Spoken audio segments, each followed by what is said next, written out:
Good afternoon. I call this meeting to order. Welcome to meeting number 122 of the House of Commons Standing Committee on Government Operations and Estimates. There's just four of us in the room, but for the benefit of our witnesses today, we have some new rules about our audio. Please keep your earpieces away from the microphones. There's a sticker on your desk for you to leave it by if you're not using it. We just please be aware of that. These measures are, of course, to protect our very valued interpreters. We will start with an opening statement from Ms. Carruthers. Please go ahead. The floor is yours. Good afternoon, Mr. Chairman. It is a pleasure to be here today. Permettez-moi tout d'abord de remercier le comité de m'avoir. Please allow me, first of all, to thank the committee for having asked me to speak about this important topic. The audit of procurement in consultation services was included in the internal audit plan of Global Affairs Canada for 2023 to 2025, which was approved by the Deputy Minister of Foreign Affairs in June 2023. The findings of the audit were presented and recommended for approval by Global Affairs Canada Departmental Audit Committee in December 2023 and subsequently published on our website according to the requirements set by the Policy of Internal Audit. The Deputy Minister of Foreign Affairs supported and approved this audit, recognizing its critical role in helping the department identify strengths and vulnerabilities.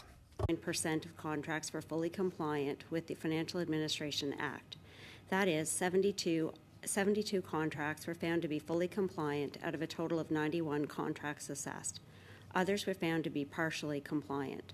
Proactive disclosure of contracts over 10K was found fully compliant. As a result of the internal audit, the department has been able to identify areas for further improvement of information management practices of the procurement processes to demonstrate compliance and support fair, open, and transparent procurement.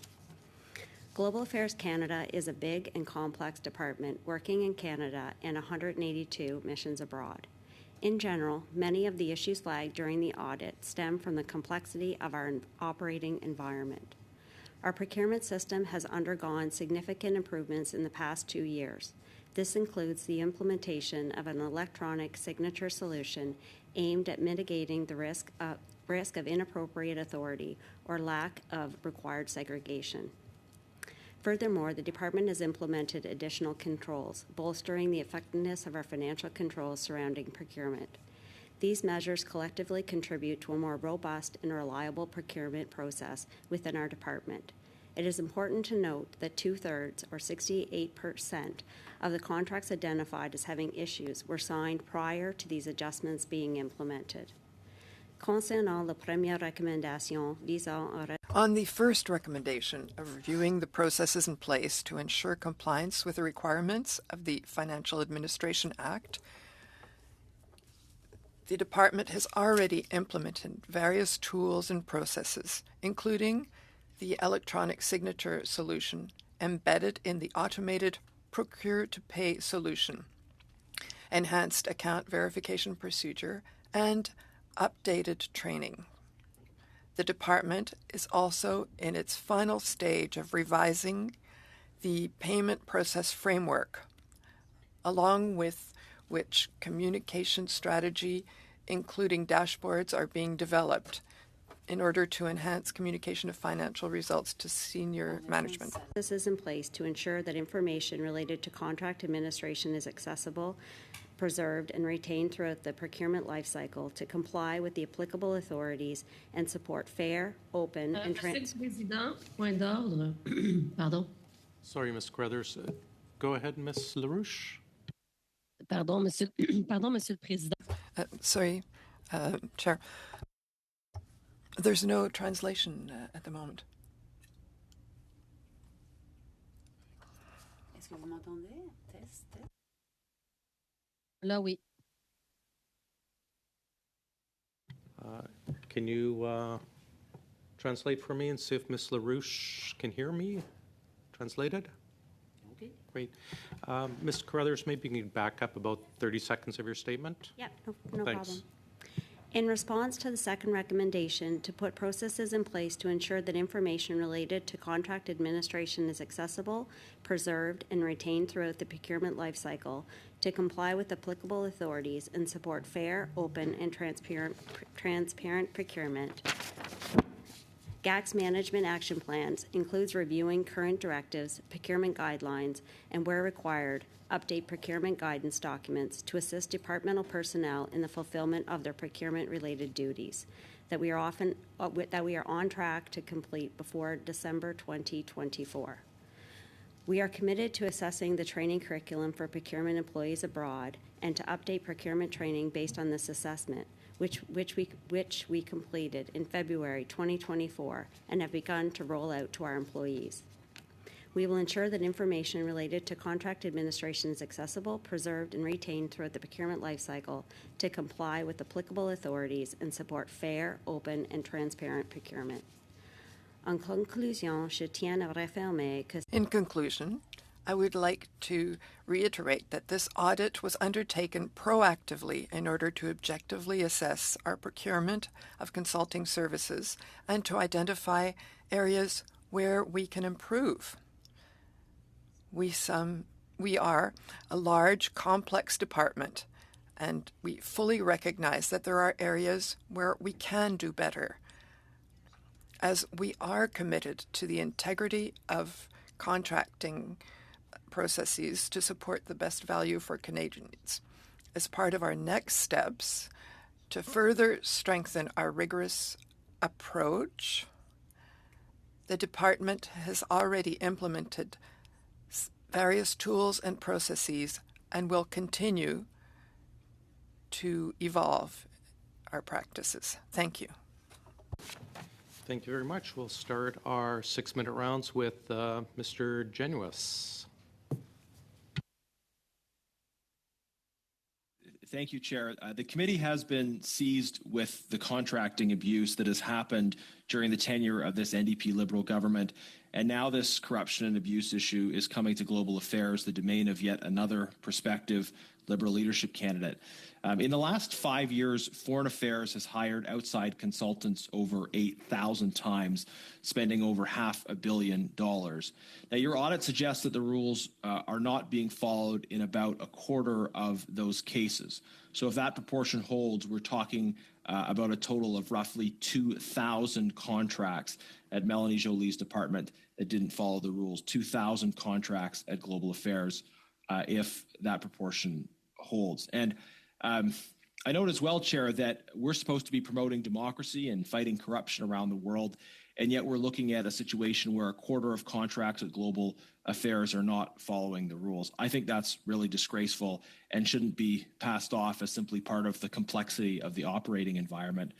I'd like to start by asking the Assistant Deputy Minister what kind of message this sends to our allies and partners, and also to emerging democracies that we're working with on issues of adherence to rules, rule of law. How does this impact our credibility, and what kind of message does it send when we have these massive problems internally? Thank you very much for the question. First, I would just like to say that the audit did find that we generally do comply with the applicable authorities and that we do maintain the integrity of the process.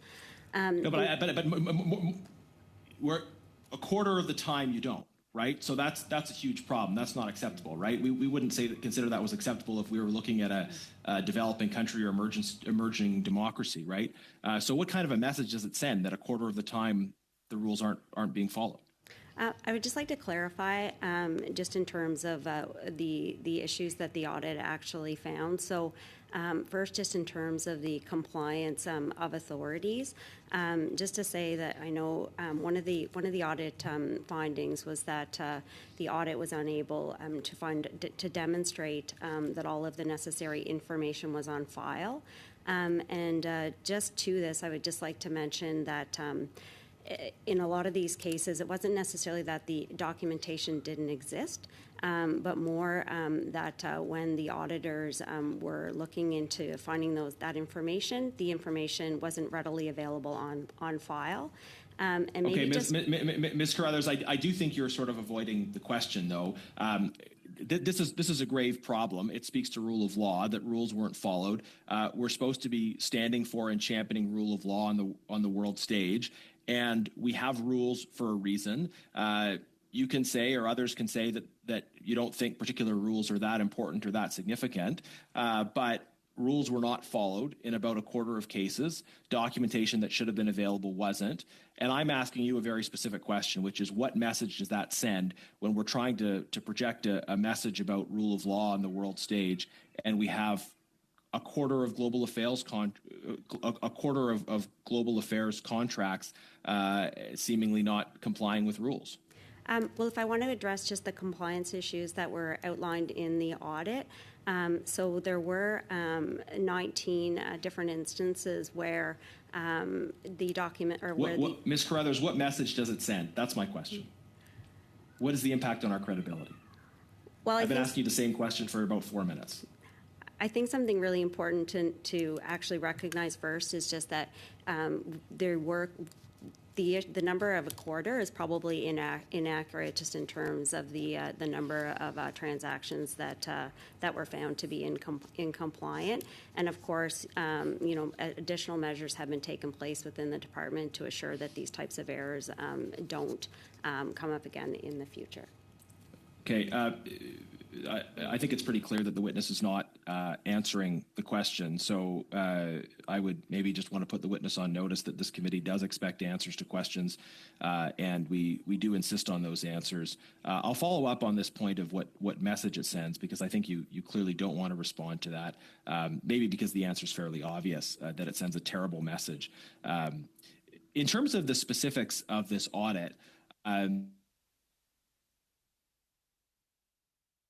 were identified, some of which appear to speak to explicit corruption.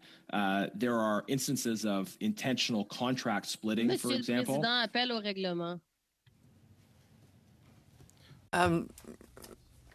Call to order.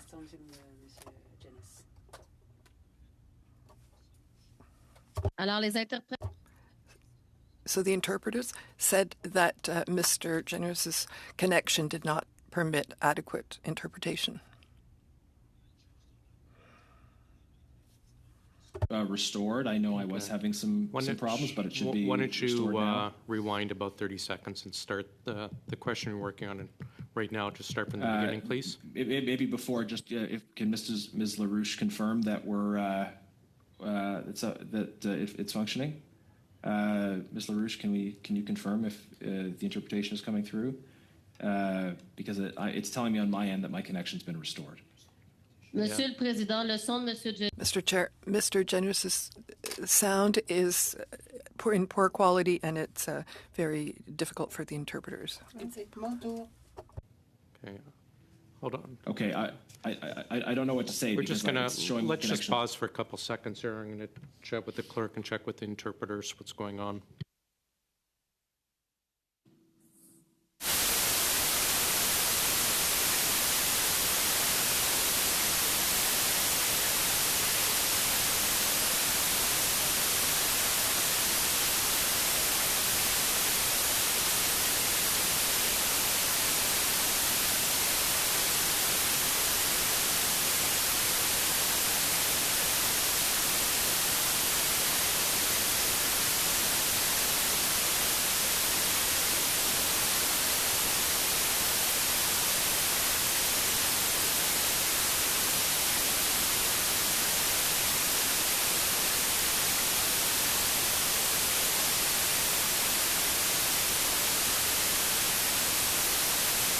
Are you ready to go, Mrs. Block? We have about 2 minutes left of Mr. Genuis's time. So why don't we switch to Mrs. Block, and then IT can contact you offline, Mr. Genuis. Thank You're you. unsuspended. Go ahead, Mrs. Block, 2 minutes.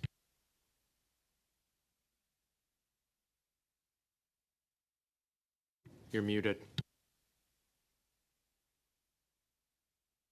Sorry, Mrs. Block, you're not coming through.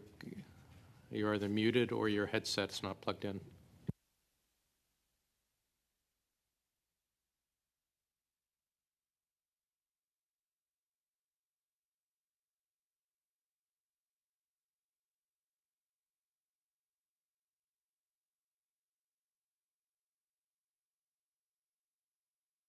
Okay, we can have somebody Okay. calling out. Can we go to you, Mr. Brock?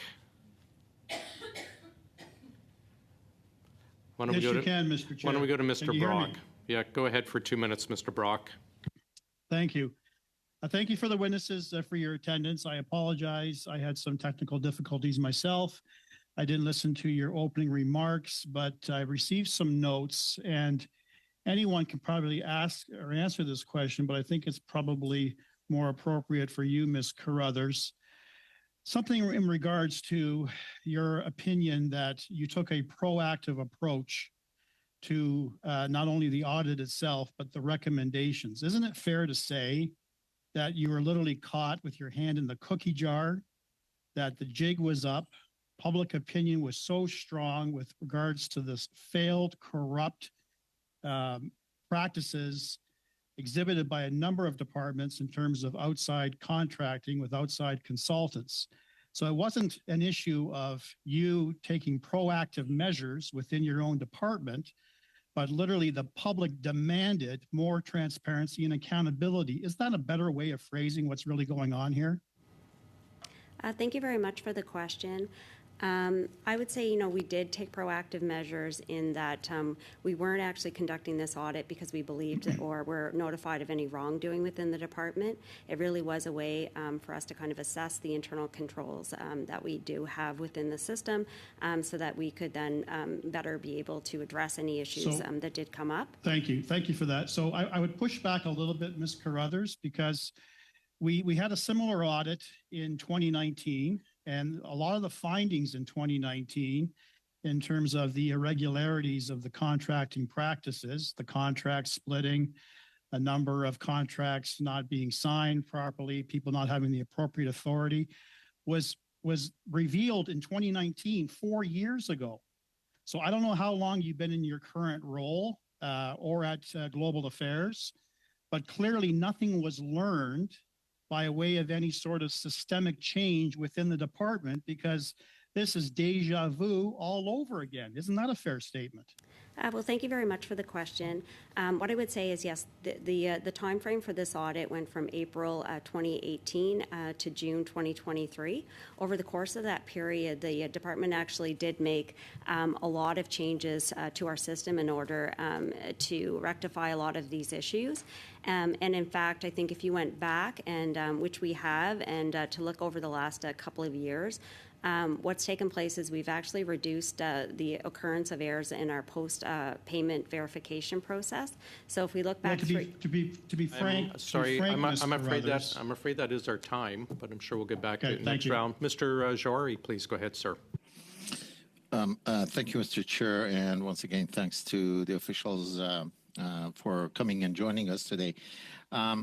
Ms. Carruthers, it was very interesting that you noted that this was a proactive decision by the department. And as I was reading the report that, again, you proactively, or the department proactively put out, I noticed a number of 8,000 that was already mentioned and a sample size of 100. And then looking at how many of them were awarded contract, there was competition, how many of them were non, and we'll get to that later. But I would be remiss if as I was going through these numbers and I was thinking about, the period of 2018 to 2023, I noticed that the world has gone through a lot since then. And what things that came immediately to my mind was looking at the list of the events that has happened in the world since then, and even before that. And Sorry, Mr. Jory, I'm going to interrupt. Sorry, Mr. Jory, I'm going to interrupt you. We lost you there. Can Yes. you go back about 30 seconds, please? Okay, I'll be. Thank you, Mr. Chair. I'll be remiss if I don't say that as I was looking at the period of April 2018 to June of 2023, as you were going through a lot of transformation within the department, also the world was going through a huge transformation and a lot of challenges.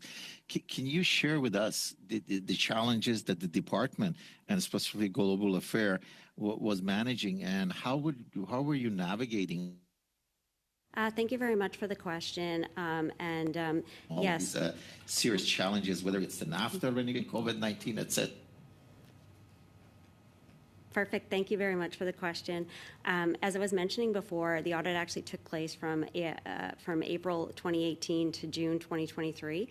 So obviously within that time, the department was grappling with a lot of crisis and events, including the global pandemic. Which, if you think about, the fact that we weren't able to locate some of our documentation, I think a lot of this really stems from that period in which, for example, we were repatriating some of our foreign service officers from abroad to Canada. And so in some cases, the contracts were actually put in place while those officers were in one location, and then the payment was signed when they were in another location. I think it's also important to note that, within our department, we have been able to do a lot of updates to our I'm going to say our IT system. And so over the last few years, over the last 25 years, Global Affairs Canada, just in terms of our missions network, each mission has a separate repository to store their information. So information management has been a bit of a recurring theme. I am happy to report that due to our GAC transformation initiative, one of the things that has been highlighted and that the department is working on is to move to one global platform for information management. So this will go a long way just in terms of helping our department to mitigate against these type of risks where we're unable to locate documentation. Thank you. So it looks like the department was going through change, but also because of the situation that we're facing globally, there were impact on some of our missions. Can you talk about the impact on our diplomats and other staffs during that period, and how that could have impacted some of the findings that you had? Yeah, certainly. Thank you very much for the question. I think, again, as I was mentioning, this was a time of I guess, tremendous activity within the department, both abroad and locally. And at that time, folks were doing their best just in terms of, putting different contracts in place and able to just, deal with the situation that we had at hand. Going back and looking at the audit, what I can say is that looking at the overall, errors that took place, there was the compliance issues and also, integrity of the contracting process. There's nothing in here that actually signals to any kind of wrongdoing, misuse of funds, nothing to actually indicate that we weren't able to provide value for money for Canadians. Obviously, it did point to a few or some errors that were unfortunate, but I feel very confident that the department now has the tools and processes in place that we're able to mitigate these risks moving forward. Thank you. With about 40 seconds now left, can you tell me how you have to shift all your resources or develop new innovative ideas to be able to adapt to not only the situations that we're facing globally, but also the mandate that the Global Affairs Canada was setting for itself for transformation? Thank you. Thank you very much for the question. And that's correct. I mean, in just given the global context that we find ourselves in, we're really dealing with unprecedented number of crises on any given year. And so within Global Affairs Canada, we're continually having to, find ways to reallocate our resources internally, just in order to respond. And just as one example, present situation in Haiti, the department has to stand up, for example, a Haiti task force. So always just kind of pivoting our resources. And I think that's one way, one reason why I kind of mentioned the fact that this was a bit proactive. When we do an audit or something like this, it does give me an opportunity to better understand where the risks are within the department, and then we're able to reallocate our resources to those areas so that we're able to put processes in place to mitigate those risks. Thank you. Thank you, Mr. Jawari. Ms. LaRouche, welcome to OGGO. I apologize for all of the tech issues. We have plenty of issues with OGGO, but tech's normally not one of them. So hopefully we'll get it fixed. Go ahead, please, for 6 minutes. Merci. Thank you, Chair. What's really bad about these committees where we're all on Zoom is that there's a multiplication of technical problems. I hope that, for my part, my sound is good. It's difficult to have so many people connected at the same time for such an important issue. That being said, I am listening to you, what you've said as a witness, and what I have gathered is that there was a similar audit in 2019, to come back to the previous speaker's questions, and so it's been 5 years. You've said that there have been several changes, but I'd like to hear what you said. It was quite a short answer. I'd like to know more about the changes brought in, because it's been 5 years since 2019. You said that you decreased the number of errors, so I'd like to give you more time to answer that important question. Thank you very much for the question. For example, we've implemented new tools. Electronic signature solution. And so within this audit, there were 19 different issues in terms of noncompliance with the Financial Administration Act. And I would say with the inception of this new tool, it will actually mitigate the majority of those risks. So what this does is it actually has a check verification within the system so that an employee wouldn't be able to inadvertently sign an invoice over their delegated authority limits or against a fund center that didn't belong to them. And as I mentioned, putting this new tool as well as some of the other tools, including increased training and measures just in terms of awareness, we were able to mitigate a lot of the risks. So if we think about our payment process within the department, we use a risk-based approach, and we actually do a post-payment verification on all low-risk transactions. And so for these transactions, if we were to look at our compliance rate over the last 2 years, we would find that the majority would actually now be compliant. So our non-compliant rate went from 9% to 3%. So we are quite proud of those results.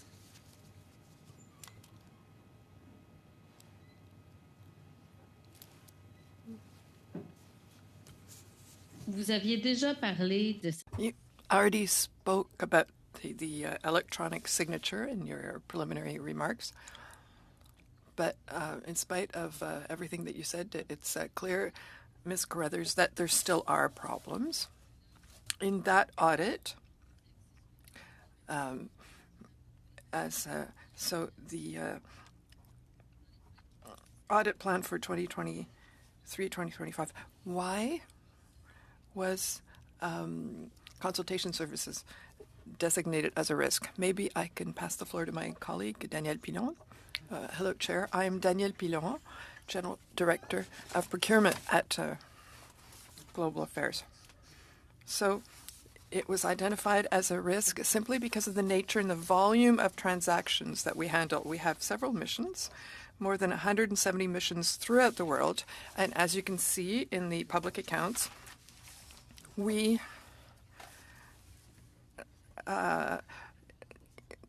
conclude about 8,000 contracts per year of a value between $300 and $800 million.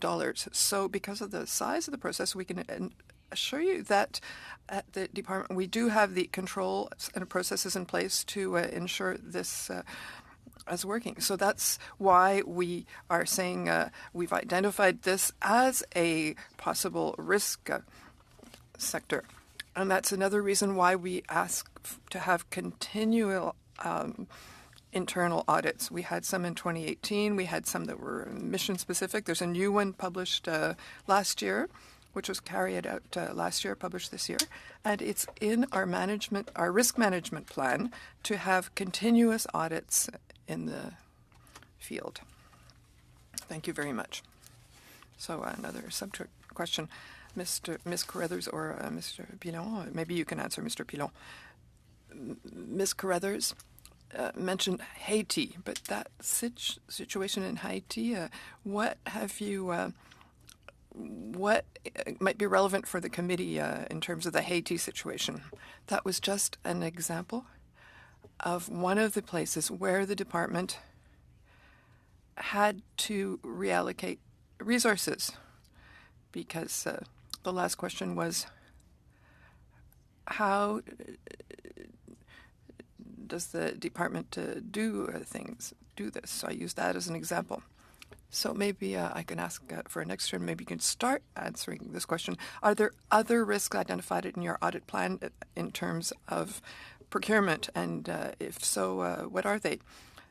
Maybe I can pass the floor to my colleague Nathalie to explain. Thank you very much. I'm Nathalie Lalonde. I'm Director of Audit for Chief Audit Executive, rather, for GAC. So in terms, when we carry out our risk evaluation for our annual plan, we looked at all of the risk for the department and information that we have internally and externally, what's happening outside. We determine a number of commitments we do during the year to support the organization with its objectives. Ms. Cirillo, please go ahead for 6 minutes, please. Thank you so much, Mr. Chair, for the time today. And I just have to, my comments will be to Ms. Carruthers to start, but I just have to say I'm very pleased that the Conservative caucus is not in charge of any of these projects, because their team can't even get their technology. Pardon, Monsieur le Président, today. point d'ordre. Point of order, Mr. Chair. I can't hear the interpretation. De traduction, Monsieur le Président. Je ne sais pas si c'est à cause du. There's no interpretation. I don't know if it's because of the dog. Very ironically, our interpretation was down. Is it working now, Ms. LaRouche? Okay. Ms. Cirillo, why don't you start? You have to right now. It's because she has a dog in her background. Oh, apparently it's the interpreter saying it might be the dog in your, or an animal in your office there, Ms. Cirillo. Why don't we start from the beginning, your 6 minutes? Go ahead, Ms. Cirillo. Point of order, Chair. Mr. Genuis. I thought it might be apropos to share with the committee a piece of scriptural wisdom. Do not remove a sliver from your brother's eye when you have a Mr. walk. Chair, Thank you. Can we? It is my time, and this Okay, is not a point of order. Ms. Cirillo, Monsieur le I Président. will decide the point of orders, what's relevant or not. And I do have a point of order from Ms. LaRouche. If everyone could please allow Ms. LaRouche Monsieur le courtesy. Président, il n'y avait pas de. Well, Mr. Chair, there was no translation when Mr. Genuis intervened, and also not for what Ms. Cirillo started saying. Bon, apparemment, il y a Which is probably just as well. Is the translation coming through now, Ms. LaRouche?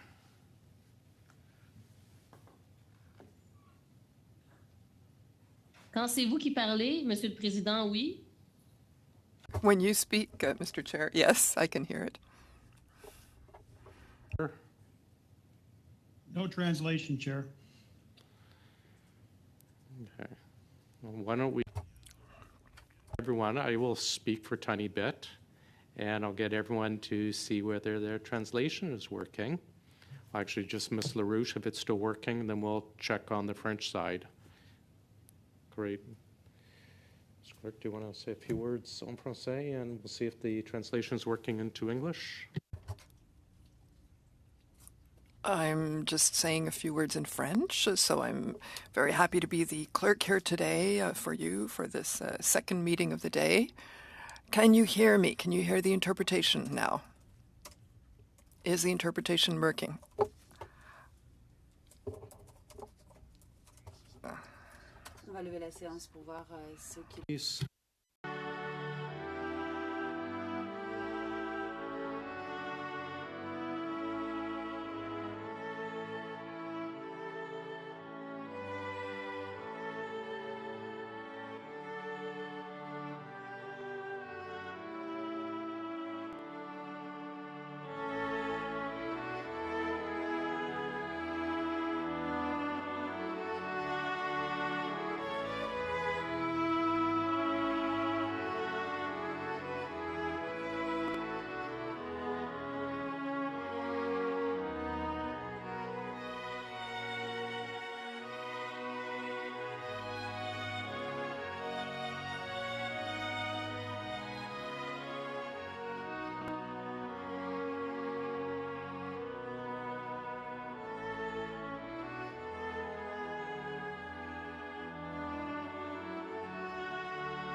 Unsuspended back in, and we will start at the very beginning with Ms. Rillo for 6 minutes, please. Go ahead. Thank you so much. And I'm more of a curling fan myself. It's much more inclusive sport, but it's also Canadiana. So my question to Ms. Carruthers is, when the procurement, I'll preface by saying that I always have a hypothesis since I've been elected that there is a lack of investment in technology over the decades. And I feel like there's some things that we can't do for Canadians because of the technology. So I was very intrigued when there was mentions of changes in tools. So this kind of relates to my question, which is when the procurement ombudsperson came to the committee, they said there needed to be an aggressive and comprehensive rethinking of how government contracting is done, and that Band-Aid solutions will not work. And so my question is really around the tools that you mentioned. I mean, are these actual physical upgrades and changes to software tools? Like, what does that look like? Any change in tools and processes? And has underinvestment in those kinds of tools played a part in having these issues that really do affect Canadians? Oh, thank you very much for the question. Yeah, I think, as I mentioned earlier, I think one of our challenges has been not necessarily with the tools that one would kind of typically think of in response to procurement, but our information management, given the fact that we're dispersed around the globe. And so investments in that area certainly will help with a lot of the issues just in terms of document storage and whatnot. But I think, to speak about some of the other systems improvements that we made, yeah, it does require a bit of investment in both time and resources. But I think, the benefits certainly do make those endeavors worth it. So if I think about in particular, and I know I've mentioned this one a couple of times, but our electronic or signature solution, just having this in place does mean that, we have less resources that would then be involved in the process from a manual perspective. And so it does not only take away that risk, it also frees up resources that we have within the department to kind of concentrate on other areas. So we can, rest assured that those transactions will be fine and kind of move our attention to other higher areas of risk. But certainly, I think the CFO community is very seized with the issues that are currently taking place in the realm of procurement, and I do think that looking at ways that we as a community can tighten up the controls in this from a systems perspective would be very appreciated, so that we can ensure the fairness of the process, as well as continuing to be open and transparent. Thank you so much. And has this committee received in the past information about the costs of any of those tools and processes? You mentioned that they're well worth it, but has there been a submission to this committee on that? And if not, could we get a submission on the expenses over the last 5 years on process and tool improvement? Thank you very much for the question, and not that I'm aware of, and so I can certainly take that back and provide that information to you. Thank you so much. And then just thinking a little bit about the conversation that's happening right now in Parliament about foreign interference.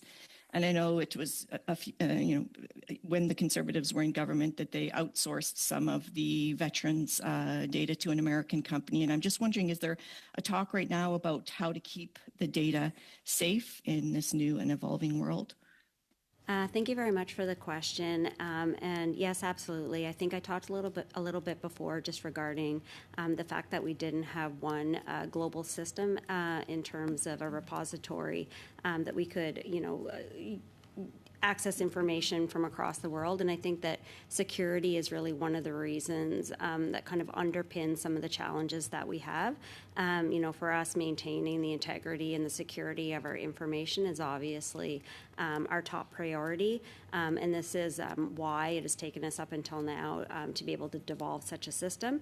We're just really waiting for the technology to keep pace with the security and make sure we have everything so that we're not putting our information at risk. Mm-hmm. Thank you so much.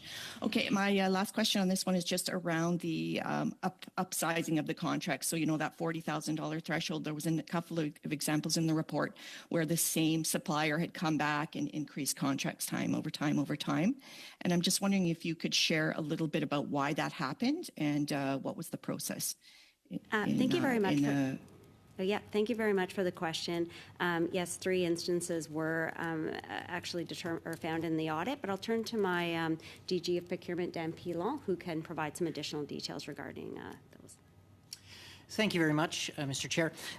So the contract specific to the increase above the $40,000 threshold relates to a single instance where an initial contract for 2 resources were put in place. So in essence, temporary help services where we need some resources to come in and help on surplus or surge of workload. So the initial request was for 2 resources.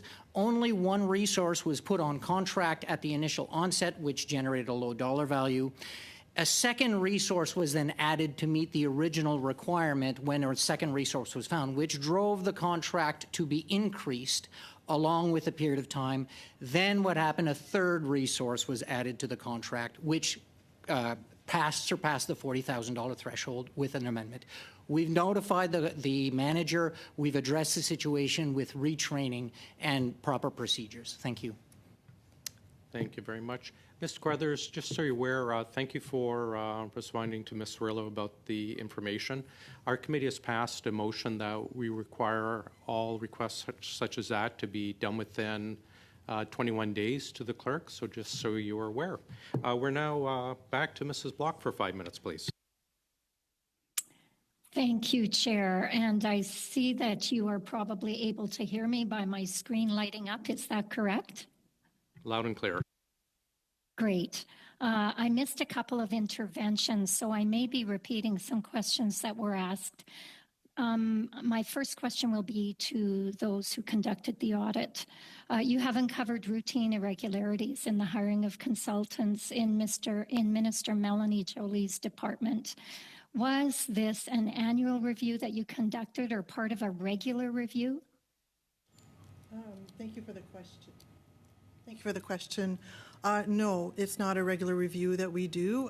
We do have internal processes that do review, but that's part of the Chief Financial Officer's group. In my group, what we do is every year, as I explained, we do a risk-based audit plan where we plan every year the engagements that we will be doing during that year. That said year, and last year we had identified this as an audit to undertake. So it's not something that we do regularly. Right, okay. So I believe the review followed a public outcry over billions spent on consultants government-wide, and I think that was in the internal audit report. This is over $500 million in global affairs over the last 5 years alone. What is the acceptable rate of contract failure in government departments?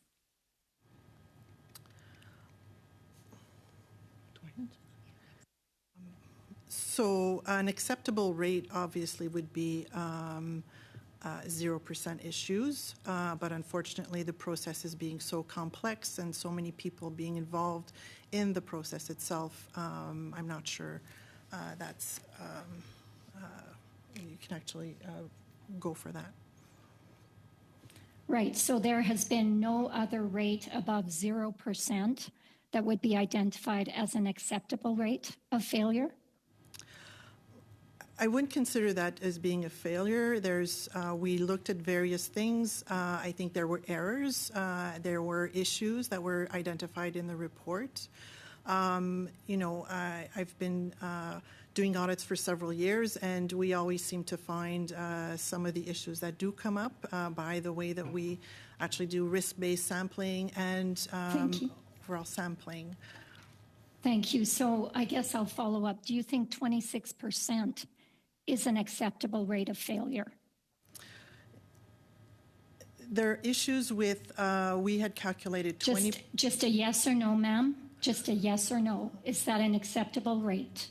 I think categorizing it as a 26% failure rate, I think, is incorrect. We have categorized it as having issues in 20% of the contracts that we did. Okay, 20%. Is that acceptable? I think. Yes or no? This is an easy question. It's not an easy question because it depends of what we do and what we look at, and it depends on the context. Okay, I'm going to change the question then. Perhaps I'll make it a little easier. What is the expected rate of failure when dealing with organizations the size of Global Affairs Canada? The expected rate, not the acceptable, but the expected rate. Thank you for your question, Mr. Chair. I'm sorry, I can't answer that question. Of course, it would be... Okay, then I'll move on, and I'll note that you were unable to answer the question.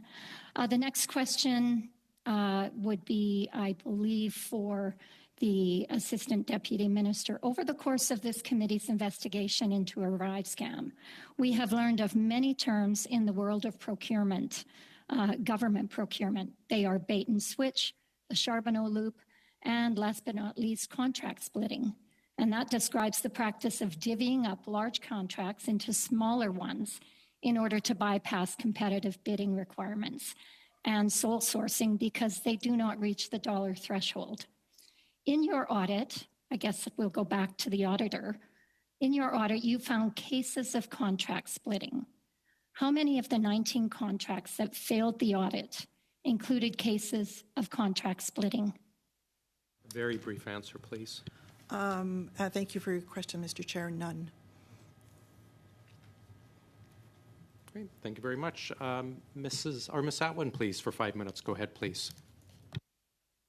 Thank you very much, Mr. Chair, and thank you to our witnesses for being with us today. And also take the opportunity to wish all the mamas out there a happy belated Mother's Day.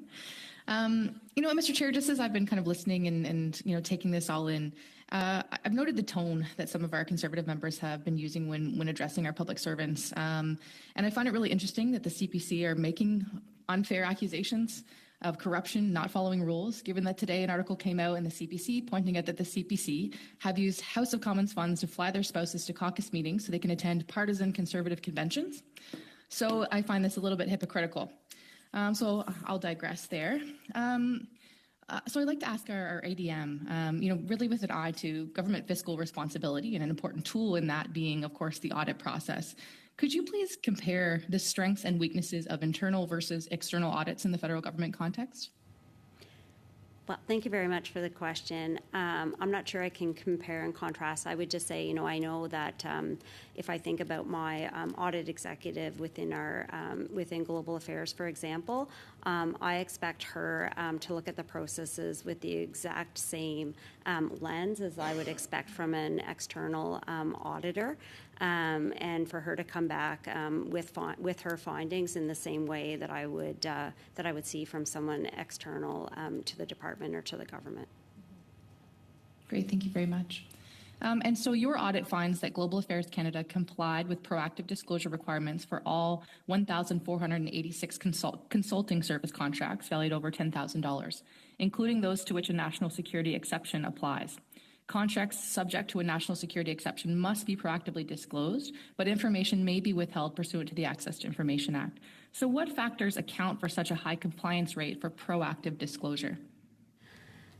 I couldn't say for sure. I mean, obviously, we have a good process in place within the department to make sure that nothing falls through the cracks, just in terms of identifying all of the contracts and making sure that they're proactively disclosed in a timely manner and following the policy. Great, thank you very much. And how many of the 1,486 contracts were subject to a national security exception? Thank you very much for the question. Perhaps I'll turn to my colleague Dan Pilon to see if he has that information with him, and if not, we can get back to you. I don't have the exact numbers, Mr. Chair. However, what we can say is there is a certain percentage of our general contracts that are subject to national security, subject to missions, security parameters.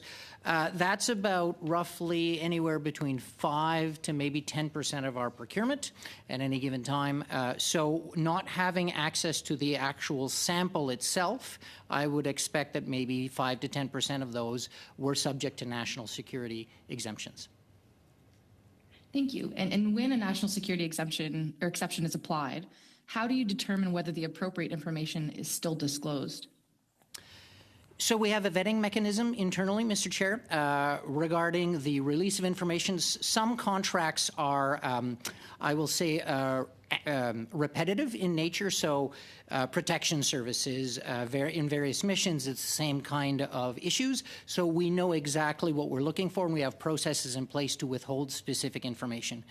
In the instance of individual specific unique contracts, then there is a review on a quarterly basis before the report is published, where the data is scrubbed in accordance with certain criteria, and it's validated by internal staff, both security and information management, and then it is moved forward for publication of what is deemed non-sensitive or not subject to national security.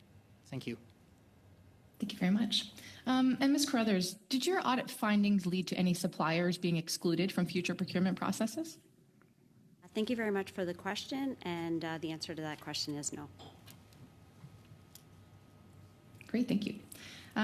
So I've got not much time left, but if I can quickly get this out. According to the Management Response and Action Plan, starting in January 2024, the results of the monitoring compliance with authorities will be communicated via a scorecard to the Assistant Deputy Ministers, and by July 2024, a number of other measures will be implemented. What are the results of the latest scorecard? Thank you very much for the question. I haven't actually seen the results of the latest scorecard. The only number that I've seen recently was just with respect to our post-audit verifications. I think I've referred to this number a couple of times already this afternoon, and that is that our compliance rate our non-compliance rate has decreased to 3% of cases, but I can certainly provide the committee a copy of that dashboard if it's valuable. Thank you very much. Ms. LaRouche for 2.5 minutes, please. Merci, Monsieur le Président. Thank you, Chair. I will, in the second term, focus on the issue of consultants. So, Ms. Carruthers, the reasons that would justify the use of consultants, was that considered for the tool? And if that has not been taken into consideration, why is that not the case? Je dirais qu'en général, I would say that in general, the department uses consultants to address situations where there are not enough resources.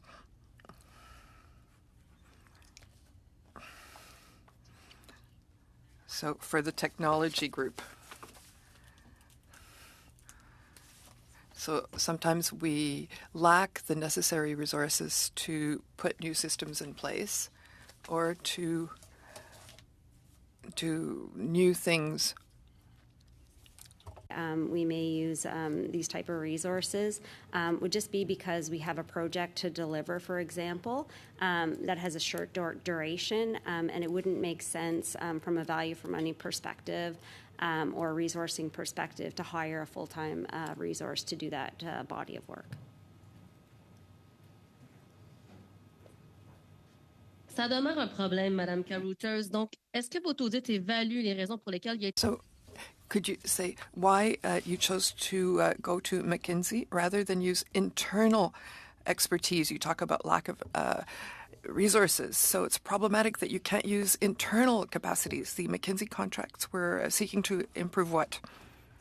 There's a lot in our department that can go to McKinsey. You didn't answer my question. I really want to know. It's problematic that the department has to have recourse to consultants outside of the department. I want to know why you decided to use McKinsey rather than internal resources. And I want to know why McKinsey was there. They were supposed to improve what specifically? Maybe I could give my colleague Dan Pilon the floor. Thank you. I just want to say that that GAC concluded no contracts with McKinsey. However, we do use consultants, and we have contracts with them. That's part of our regular contractual transactions. And as Ms. Carruthers said, often it's because we need expertise in very complex topics on a worldwide scale. Hello, please, for 2.5 minutes. Thank you, Mr. Chair. I just want to make sure my audio is good. It's wonderful. Thank you so much.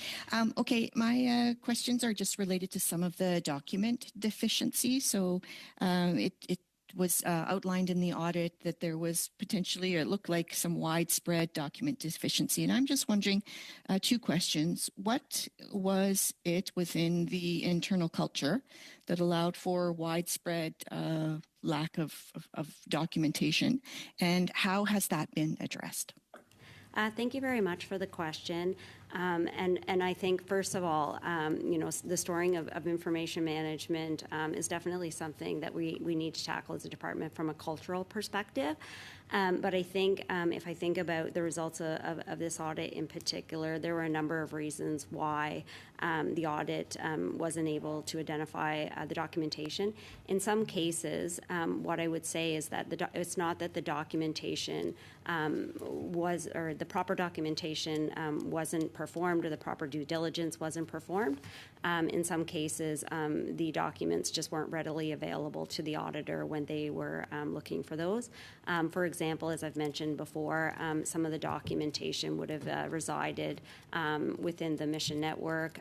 It could be an instance where an employee left the department and the documentation couldn't be found. In order to rectify this issue, because we do see this as an issue and something that we're working very hard to resolve within the department. We know it's very important to maintain these records and have them available. And so we are working on training for our employees, tackling it from a cultural perspective and making sure folks understand what the importance is. There's training, and then of course just looking on a global kind of information management strategy, and one in which we would have a global platform that we could store our information that could be readily available, both to people that reside in Ottawa to access documents at missions, and people who are at missions can access documents that are maintained in Ottawa. So obviously this is something that will go a long way in terms of increasing not only the compliance in terms of an audit, but just general practices within the department. Thank you. And I think just time for one last question, No, which is... I'm afraid that is past okay. our time, sorry. But you'll have a couple more interventions. Mr. Brock, please go ahead. Are you muted?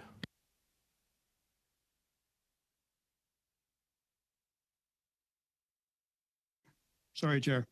To Ms. Lalonde, although you weren't sworn or affirmed to tell the truth, any witness that appears at a parliamentary committee is expected to tell the truth. First question to you is, prior to your attendance today, did you read your audit? Thank you for the question, Mr. Chair. Yes, of course, I read my audit. You just responded to a question put to you by my colleague, Ms. Block, that no cases of contracting splitting, which allows consultants to abuse taxpayer money. You said there were no instances. Your report states, this is paragraph 2.1 under the heading of contract splitting. Through the review of both the statistical random and risk-based sample, the audit team assessed whether there were instances of contract splitting. Okay, In the statistical random sample, pour Monsieur Brock. Point of order, Mr. Chair. Dans un contexte où In the context where we're talking about the importance of the health of our interpreters, we're saying that the quality of the sound is not good. Thank you. One moment.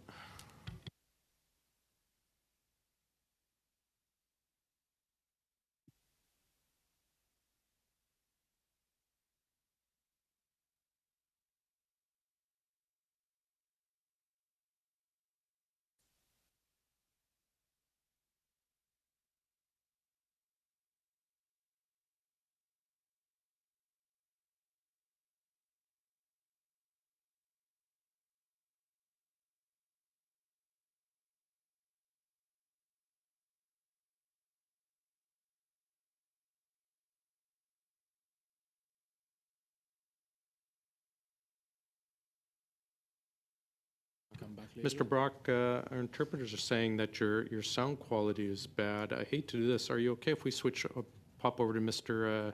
Genuis and we'll have IT contact you? yes. Okay. Mr. Genuis, are you able to, we'll just start at 5 minutes if you're able to. Go ahead, sir. Yes, I am, Chair. And so I'll pick up where Mr. Brock left off, which is that the report indicates that there were 3 instances of contract splitting. I wonder if our auditor can just confirm that there are, in fact, instances of contract splitting that were identified, and give us some context for her previous response. Yes, thank you for the question, Mr. Chair. Yes, of course, I was under the impression that her question had to do with the statistical sample, if there were any incidents of contract splitting, and the answer is no to that question. Of course, my report details 3 instances where we did find potential contract splitting, and that was related to another type of sampling that we did, which was risk-based. And therefore, we were actually looking for some contract splitting. After validation, verification, we did find three instances. Okay, thank you. I mean, I would suggest in the future you try to be more precise, because I think that lends itself to some significant confusion. Just on the issue of contract splitting further, there's been an effort to portray this as kind of an instance of, we forgot to cross the T's and dot the I's. But contract splitting involves intention. It involves somebody knowing what the rules are, that a competitive process is required over a certain threshold, and then intentionally trying to divide the contract up in a way that is not consistent with policies in order to get around policies and avoid needing to do a competitive process. This is explicitly a kind of corruption, an effort to circumvent the rules in order to avoid a competitive process and benefit somebody. So I think that needs to be noted in the context of some of the sort of downplaying of these problems that is going on. Do you have any information about the motivation behind the contract splitting, and in the instances of contract splitting, who specifically benefited from it? Thank you very much for the question. Just in terms of the three instances where contract splitting was mentioned in the audit, just to say that those were three relatively low dollar value, six relatively low. That's not the point. Who benefited? Who benefited? Maybe first I could just address the. No. Could you answer the question, please? Who benefited? Point of order, Point of order, Mr. Chair. If again, my colleague can just allow the witness to answer the question, that would help, I think, all of us here get the information we need. Yeah, just on the same point of order, Mr. Carruthers spent 4 minutes not answering the same question in the last round, so I'm going to be more direct this time in my expectation that direct questions receive direct answers. And Mr. Kuzmierczuk knows that it's my time to do so. Thank you, Mr. Kuzmierczuk. It is the member's time. Go ahead, Mr. Genuis. Ms. Carruthers, who benefited from this corrupt contract splitting? Who are the consultants that benefited? I'm actually going to turn this over to my colleague, Dan Pilon. Thank you, Mr. Chair. So the three instances of contract splitting were from the same unit, from the same manager. So it was a very isolated incident in that it was not widespread throughout the department. It is one specific manager of our administrative distribution center. That manager is no longer in the position. That being said, we have, when we found out about this, we addressed the issue. We addressed it with the person's supervisor. We went in with mandatory training and reassessed or readdressed the situation. So this person you're telling us was involved with multiple cases of corrupt contract splitting. You said they're no longer in the position. I hear that as saying they still work for the government. Does that person still work for the government of Canada? I do not know personally if this person, I think they are still within the department, although I don't know specifically their tenure. Okay, so they were moved to a different, you don't know for sure, but you say they were likely moved to a different position within the department. I would like you to provide to the committee the name of that individual and the current position that they hold. If you have that information, you can provide it now. If you don't, you can follow up in writing. Are you prepared to do that? So I will not provide it now. I don't have that information, but if you require it, we will provide it. Yes. Yeah, we'll require that in writing according to the timelines that we usually require. Who are the consultants that benefited from these instances of contract splitting? Who got the deals? Who got the money? I will answer if you don't mind. So, Mr. Speaker, this was one company which was used for, temporary help services, where they provide services of help of staff and so forth. So there was three instances. What's the name of the company? I will get that to you in 30 seconds. I think it is. Put my glasses on. Yes, it is Excel HR, Excel Human Resources. Excel HR. Okay, I assume if I request it, we'll have agreement of the committee to bring Excel HR to provide testimony. Agreed. Okay, thank you. Has Melanie Jolie been briefed on this audit? Thank you very much for the question. I don't know if she was specifically briefed, but I do know that her office has been briefed of the results of this audit. Okay, who would have briefed her? Sorry, I have to interrupt. We are past our time. Mr. Baines, please go ahead.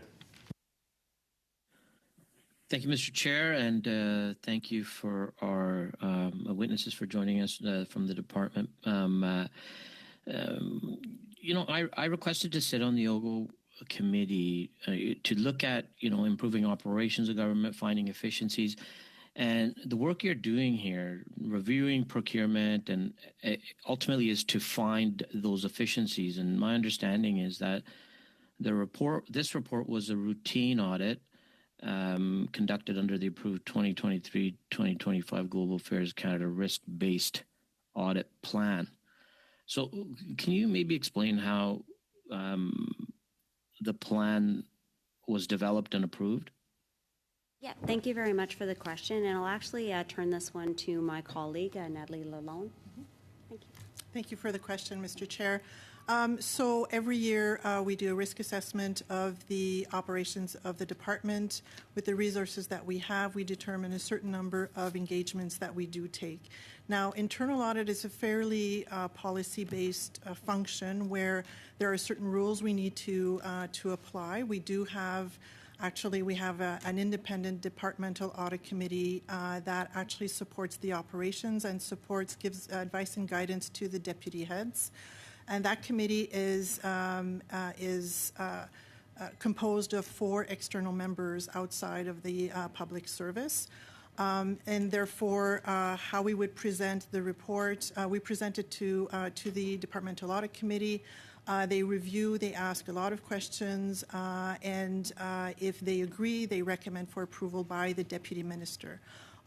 Ultimately, the approval is obtained by the deputy minister, and therefore we can go ahead with the work that we have planned. And then what risk factors does it take into consideration? It takes several risk factors into consideration. We look at gosh, I'd like to show you the spreadsheet, but it's so wide and large. We try to... Okay. Then how does the plan lead to specific audits being conducted?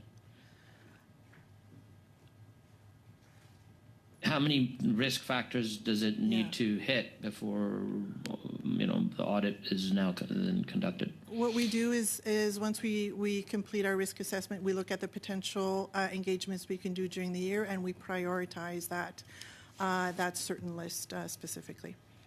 A concern I have is we've seen procurement contract. We've discussed this in this committee before. In many instances, the procurement process hasn't changed for over 20 years. And again, then one of the issues is we find that, you know, contractors, subcontractors, many know one another. They work on several different,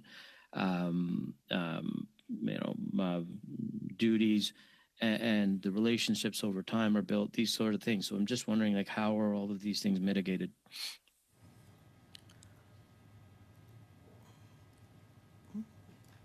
I'm sorry. Thank you very much for the question. I'm not sure I understand.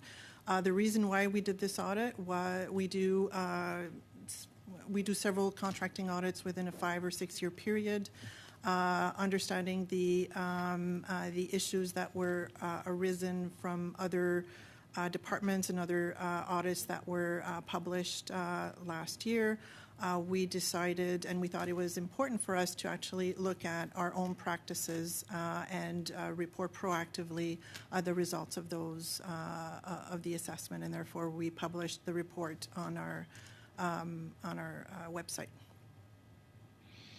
Okay, can you, given the significant series of world events that Global Affairs has responded to over the 5-year period, there's a significant number of consulting services contracts. Can you outline the breadth of the consulting services that GAC contracts for? Do you want to? Sure. Thank you very much. What activities? Yeah, thank you very much for the question. A couple of figures that I can give you here. I mean, over the last 5 years, the department has entered into contracts for over $3 billion. And I think that these contracts span a number of areas, including, our security guards at missions abroad, construction, various services and whatnot.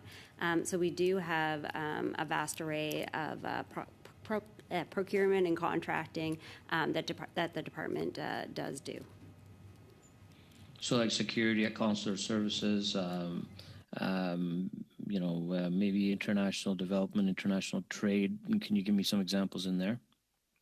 And so our department does have some funding that's reserved specifically in order to address issues at our embassies just in terms of security. So it's called our duty of care. And so certainly we do have some contracts that we enter into using that source of funds. And those contracts are predominantly for hiring security guards, for example, at our missions abroad. Also hiring different vendors to help with maintenance and the like in terms of our vast mission portfolio. Can you maybe explain how, like historically, the volume compares historically what we have been and what has been now the longer term trends? If I'm kind of going back to 17, 18, just in terms of the number of contracts that the department entered into, we're looking at about 1,500 contracts.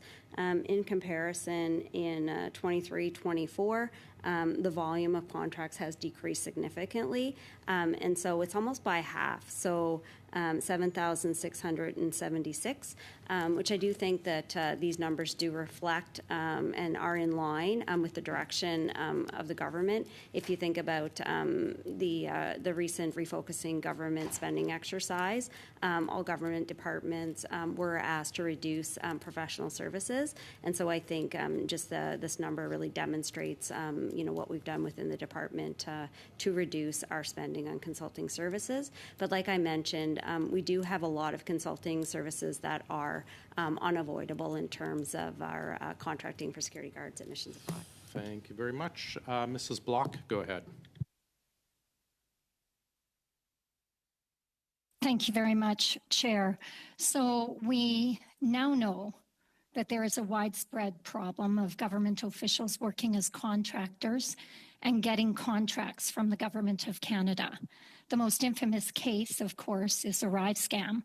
Contractor Dalian paid $9 million on the app and was also working at DND. In fact, he signed a contract with the government on the very first day he started working at DND. Treasury Board submitted documents to this committee on all conflicts of interest from government officials working as contractors. It included information from Global Affairs. They claim one official signed a contract and there was no conflict. But in the audit, it was clearly stated that one contract was approved by an individual who benefited from that contract. Is this not a direct conflict of interest? Thank you very much for the question, and I do welcome the opportunity to clarify that particular situation. And so the one instance within the audit where an individual benefited from the transaction, it was actually a contract that was put in place for coaching services for one of our managers within the department. The contract was for a value of under $5,000, and it was split over 2 fiscal years. In this instance, so I'm just going to stop you there, because I don't think the dollar amount matters, and I don't think that it was extended over 2 years. Do you not consider this a direct conflict of interest? If someone who works in a department is getting a contract from that same department? Thank you very much for the question. So in this particular instance, what happened was the employee put in place a contract for coaching services. And then when the invoice came in, the invoice was scheduled to be paid from her manager, from her manager's fund center. But in this instance, that manager was actually acting on behalf of her manager when the invoice came in, and she signed for that contract. Now, by regulations, that employee was in the wrong, and they should not have signed that payment because they did benefit from the transaction. But what I can say is that it was not malintended, and I think it was just an administrative oversight. Thank you. Thank you. How many cases of conflict of interest do you have at Global Affairs? Thank you very much for the question. Unfortunately, I don't have that information. Okay, I'm sure you'll be willing to provide that to the committee. Yes, absolutely. Thank you. Will you also commit to reviewing all contracts, the recipients, and those who approve the contracts? Thank you very much for the question. I think we would have to have further details on what you're asking for. This would be in particular to the conflict of interest that you've said you will provide the information on. Thank you very much. Yeah, I'll take that back to the department, and we will provide you with information accordingly.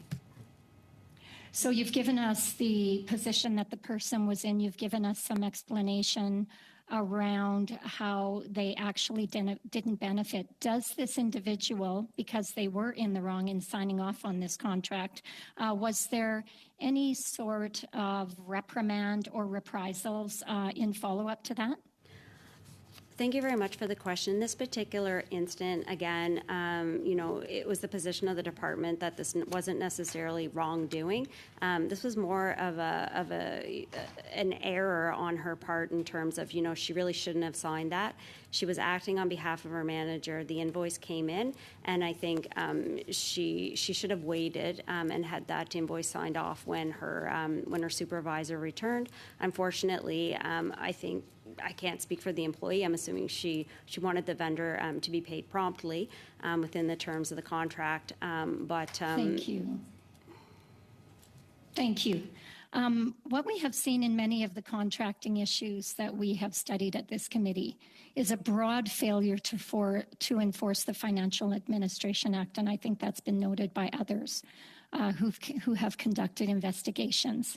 Who is responsible for ensuring that the Financial Administration Act is properly enforced in a department? Thank you perhaps in yours in particular.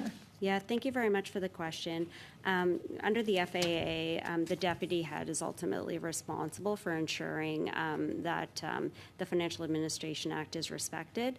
Obviously, as the Chief Financial Officer within the department, I have a very important role, and that really is to make sure that the necessary controls are in place to ensure that the Financial Administration Act is respected, and as does our auditor.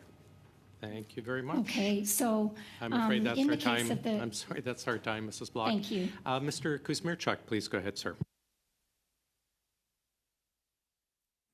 Thank you, Mr. Chair. And over the last 2 years, I've been very pleased to be part of the work of OGGO committee that's provided a significant level of scrutiny to procurement, to contracts, making sure that we're doing everything we possibly can to be accountable to taxpayers, to Canadians, and making sure that other folks in the procurement and contract business are also being accountable as well, too, so that we're protecting taxpayers. And so over the last year or so, we've seen an RCMP investigation. We've seen an Auditor General's providing a report. We've seen a procurement ombudsman delve deep into the procurement and contract system. Our very own OGGO committee has had numerous meetings. ArriveCan, for example, 64 witnesses, McKinsey, 59 witnesses. There's been a privacy commissioner report. A public sector integrity commissioner has been asked to look into it. CBSA has done its own integrity investigation. And now, obviously, we have Global Affairs Canada as well, to proactively looking at contracts and procurement. So a tremendous level of scrutiny. thus far, what we found, what all of that work has found is that more documentation is required. So we've seen gaps in documentation. We need stronger record keeping, especially around decisions, around the decisions that are made around contracts. And what we haven't found is any political interference in all the investigations and studies that we've done. We've seen no political interference in the contracts. So that's sort of the state of play that we're in. And it's interesting, over the last year and a half, the biggest whopper or revelation that we've seen is actually from today, when we saw the Conservative Party, a report in the CBC states that the Conservative Party is actually abusing taxpayers by charging them, by billing them $426,000 for partisan political activity, which anyone that's been an MP for any measurable period of time knows that it is illegal. It is outside of the rules to charge House of Commons budget and the taxpayer for clearly partisan and political events. And here the Conservative Party has been found out. They've been misappropriating taxpayer funding and abusing the taxpayer. And really, this is robbery in what I would describe as robbery in plain sight, basically sending taxpayers the bill for purely political, partisan, conservative events. And I think that's something that my colleagues around this table really need to respond to. And I certainly hope that they delve into this misappropriation of taxpayer funds. This is a serious issue. Now, my question to our officials from Global Affairs. So in the United States, we've seen over the last number of months, we've seen the MAGA Republicans blocking military aid to Ukraine in the U.S. Congress. And what that has done, that has placed Ukraine at a disadvantage. We're seeing Russia making military advances right now in Ukraine. So that's MAGA Republicans in the U.S. On the Canadian side, we saw the leader of the opposition and the Conservative Party try to block. Point of order, Mr. Chair. Sorry, excuse me, Mr. Kuzmierczuk. Mrs. Block, go ahead. Yes, point of order. I know this member has trouble sticking to the matters at hand when it comes to his interventions. I would simply point out relevance to his intervention so far, as it lines up with the study or the questioning of the witnesses before us on the audit report. Thanks very much. It is Mr. Kuzmierczuk's time if he wishes to go on for this.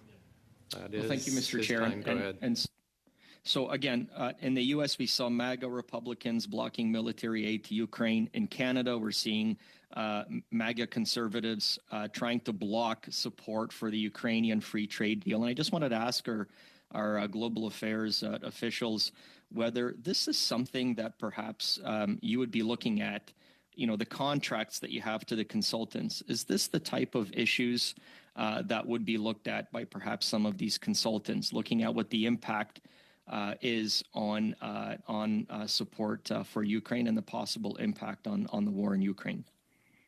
Thank you very much for the question. I'm not aware of any contracts in that area that I could really speak to.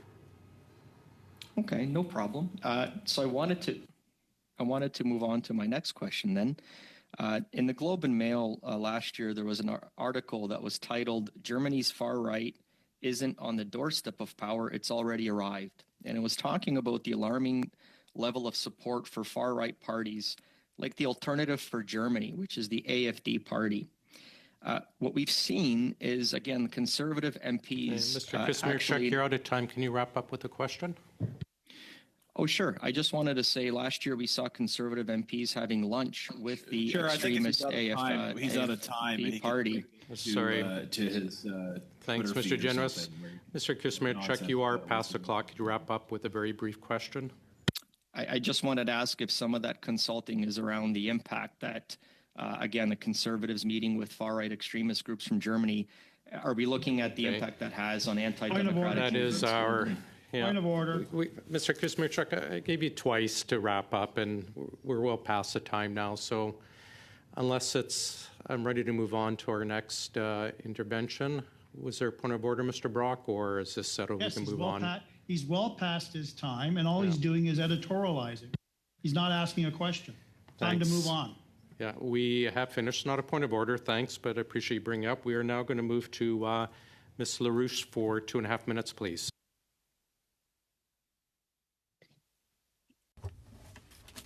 Thank you, Chair.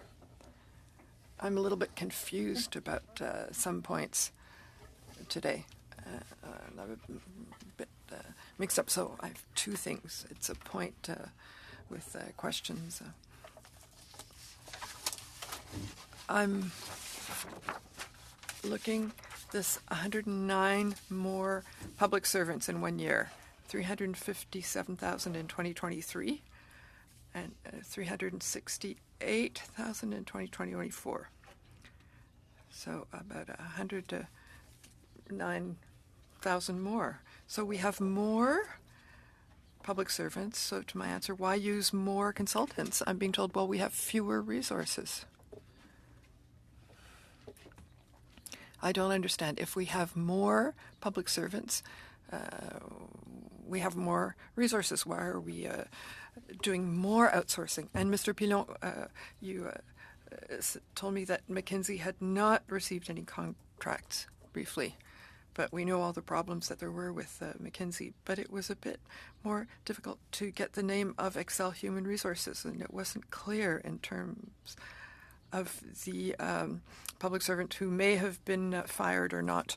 So I don't know if Mr. Pilon or Ms. Carruthers, if you have any clarification to give to the questions that I'm asking myself. Thank you, Chair. I'm unable to talk about the number of employees in the public service. That's not part of my domain of expertise. I'm sorry. So it took me a while to get the name of the company. I had to take my glasses. That being said, the employee in question, the manager, whose name we will be providing to you, that point was addressed with the employee and his or her supervisor.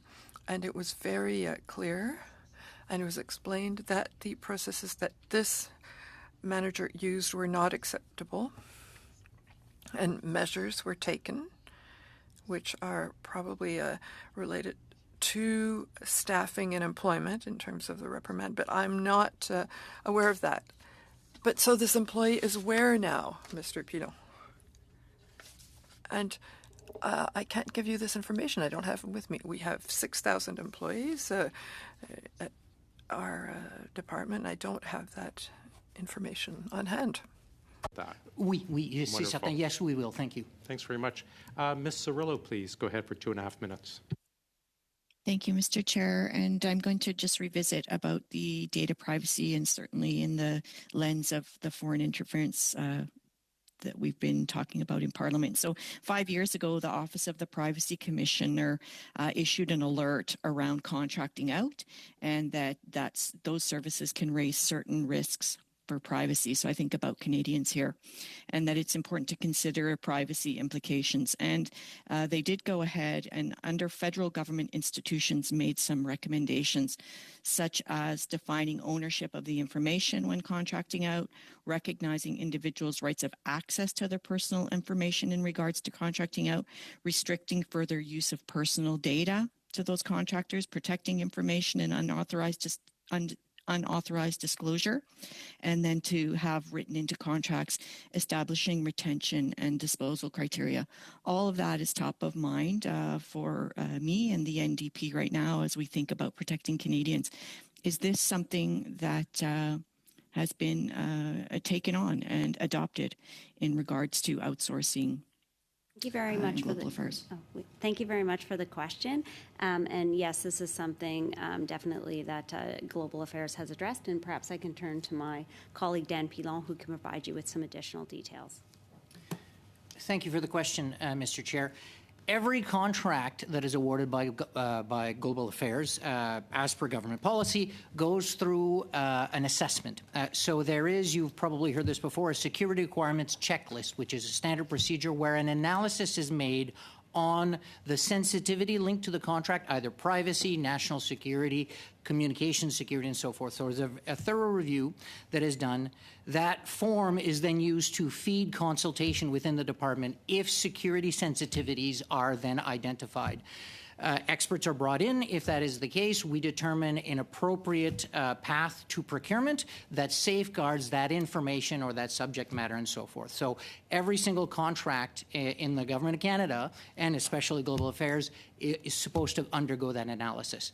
Our review has demonstrated that we routinely use this form, and definitely for anything over $10,000 for which a actual physical contract is issued. I'm sorry, Mr. Pilon. I'm just going to clarify. So I'm really want to know about people's personal information, if that's protected and if that's written into contracts when outsourcing. And then my follow-up question to that would be, is that information accessible? Information that's held by an outsourced organization, is that accessible, whether it's around ATIP or any kind of transparency questions from residents or constituents of Canada? Thanks. I'm afraid we're past our time again, but perhaps you'll have one more intervention, Ms. Cirillo, or perhaps we'll get it in writing. I'll leave it up to you in the next intervention. We're going to try Mr. Brock again. Mr. Brock, can you just give us a few words and we'll check with the translation? Yes, I hope I'm coming through loud and clear without causing any harm to our excellent translators. I had some good assistance from the IT team over the last half an hour. Any issues? One moment.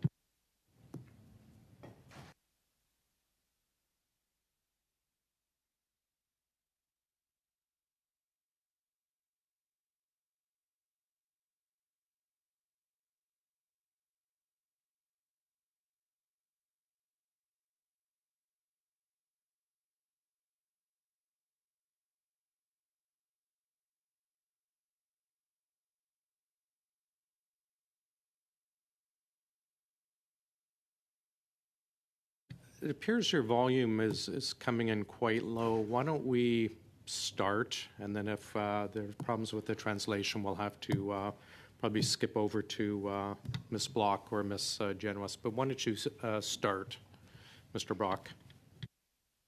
Thank you, Chair. Question to you, Ms. Lalonde. Much earlier in the meeting, you provided a response to a question about the procurement process at Global Affairs, and you made a comment that the process is complex. Your words. I'm going to push back, and I'm going to suggest to you the process is not complex with respect to procurement across all ministries, particularly your ministry, when the people who are in charge of the procurement actually honestly do their job and follow the rules. Would you agree with that? Thank you for the question, Mr. President. Yes, I would. Thank you. To you, Ms. Carruthers, again, earlier in this meeting, you made a couple of comments that piqued my interest. One is that you are firmly of the belief, notwithstanding this damning report from the Auditor Department, that you delivered value for money, you delivered value for Canadians, your words, and that you're also of the mindset that there is no evidence of wrongdoing with respect to the factual findings of a very small sample, a sample of under 100 contracts, over 8,000 contracts in total over this 4-year period, a fail rate of close to 25%. You determine there's no evidence of wrongdoing. You may conclude that there's been instances of irregularities, but I view this from a different lens. I view this from the lens of a former Crown attorney for 30 years. And there is clear examples, in my view, of criminality here and outright corruption. The Trudeau government, the whole department with respect to procurement and contracting in general, is just rife with abuse and mismanagement. And it's Point a of culture. Point of order, Mr. Chair. Mr. Brock is completely, misdirecting and misinforming and this committee. That's not with a point his, of order, Chair. Okay, I will decide what's a point of order or not, and make your comment brief, Mr. Genuis.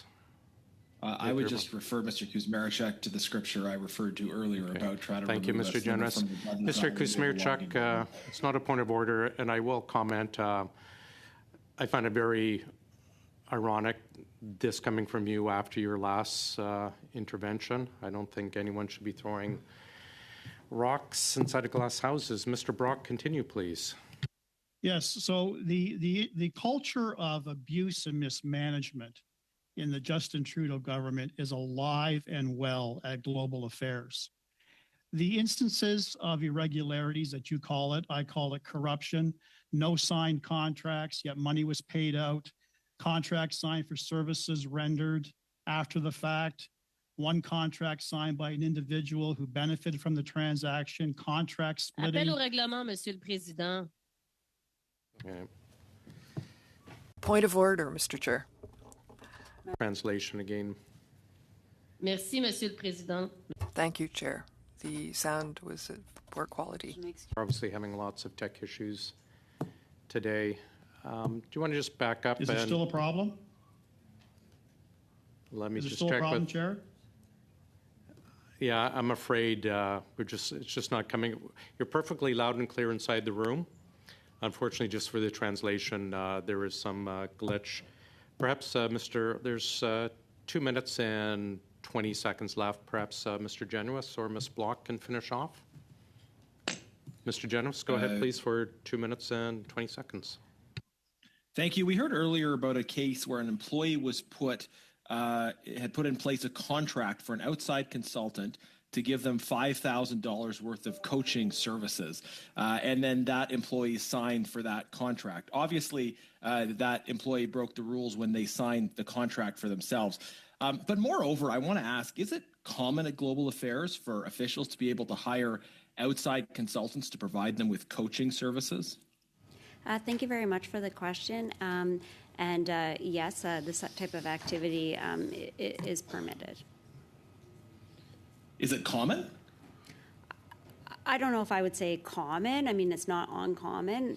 We'd have to do a bit of a sample just in terms of the actual numbers, but it's something that happens. Could you do that, and could you provide the committee back with a list of the number of instances that outside consultants were hired to provide coaching services?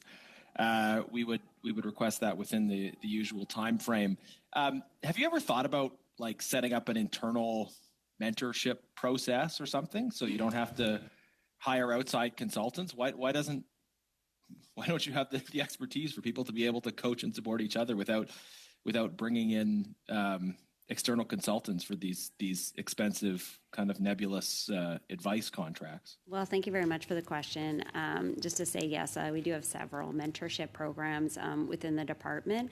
And I think, if I think about, we actually have a school within the department that provides a lot of training services to our employees. Perfect. So why in the world these contracting out for a life coach or something? It just doesn't make any sense to me that the government would spend money hiring external consultants to provide coaching when you already have clearly the internal capacity to provide mentorship and support within the public service. Well, thank you very much for the question. I think that the hiring of professional services for things like coaching is something that is done across all government departments. And of course, this would, Wow. It's. Well, let's start at Global Affairs. Will you provide the information requested then to the committee? Certainly. Thank you very much. We'll go to Mr. Jouari, please, for 5 minutes. Thank you, Mr. Chair, and I'm going to go back to Ms. Crowther. There's been a lot of talk around the type of professional services and the amounts over the last 2 hours. There's 8,000 contracts that it's been highlighted over 5 years or 6 years. Can you give me some idea, even if you could kind of classify the top 3 type of services that foreign affairs received, top 3 services that international trade received, top 3 services that international development, and even some of our consular services received, to be able to put it into perspective, what type of services and what kind of dollar value are we talking about? Very much for the question. And maybe first I'll clarify that the 8,000 in contracts was for one particular type of contracting services, but Dan can certainly provide you with some details in terms of all of the different classes that you inquired about. Thank you. Thank you very much, Mr. Chair. So just at a very high level, the number one expenditure of global affairs in contracting is for services which are in support of our mission operations. So there's 2 categories of that. So there's one which is things like protective services and security guard and duty of care. And then the other is management consulting services or that are linked to our support of our mission infrastructure. So architects, engineers, things like that. As we renovate and build our mission network and do improvements to that, we do require professional services that are qualified in the geographical and legal environment across the world. So we do a lot of outsourcing of that. For the development, international development portfolio, our biggest spend is what we call our field support services. And those are professional services that assist us to deliver our development mandate across the world. So a lot of times it's facilitating the use of transportation over there, things like office space when we need to set up, things like event organization.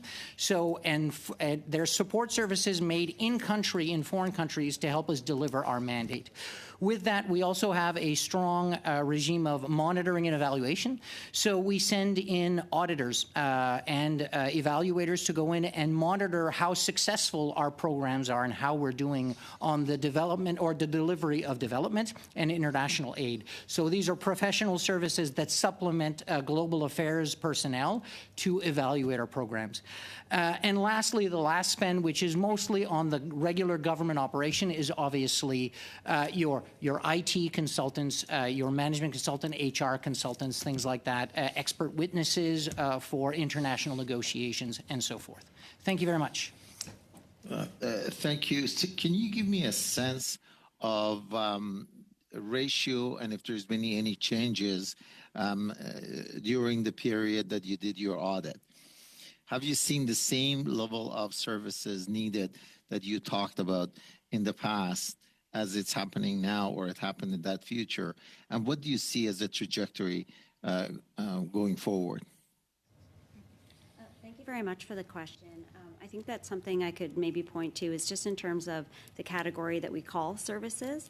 Back in 2017-18, we had $403 million in services, and if we think about last fiscal year, for instance, it was $259.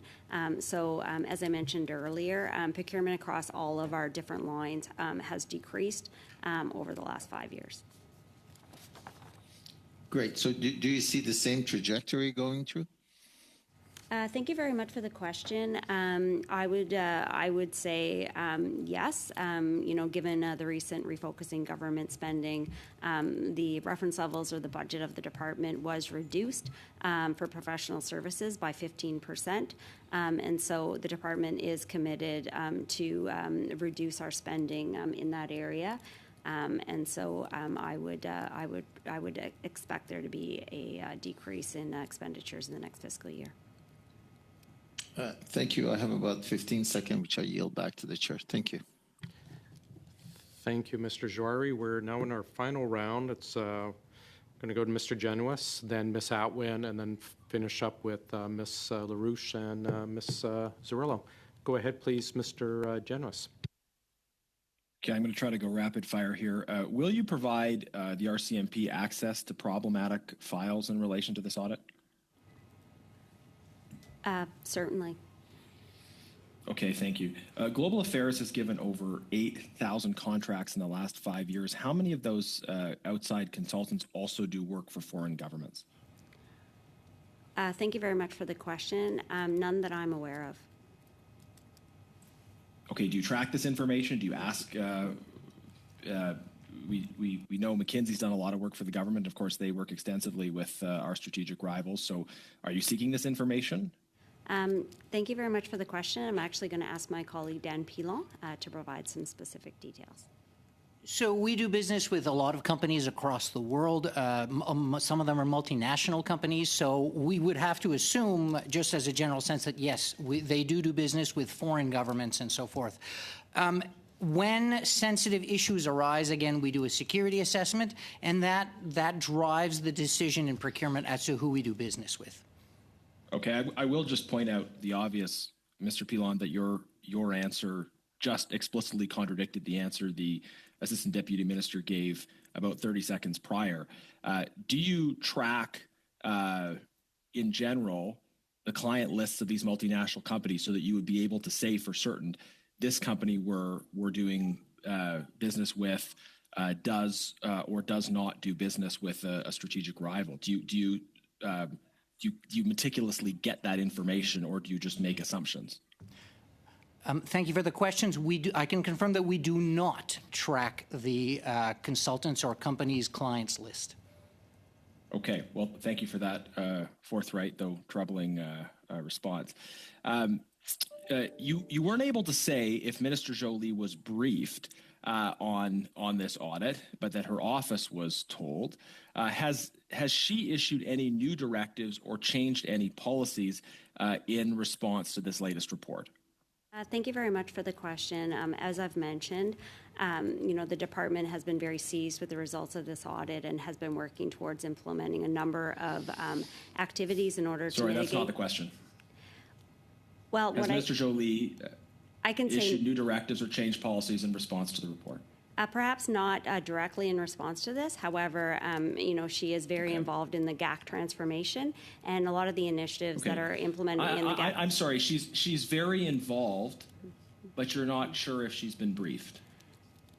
Thank you very much for the question. How do I make sense of those two things? Just to clarify, what I was saying was that she's very involved in our overall global affairs transformation, and that when I think, some of the initiatives that are actually in our global affairs transformation. You understand my confusion. How can one be very involved if one has not been briefed on this audit?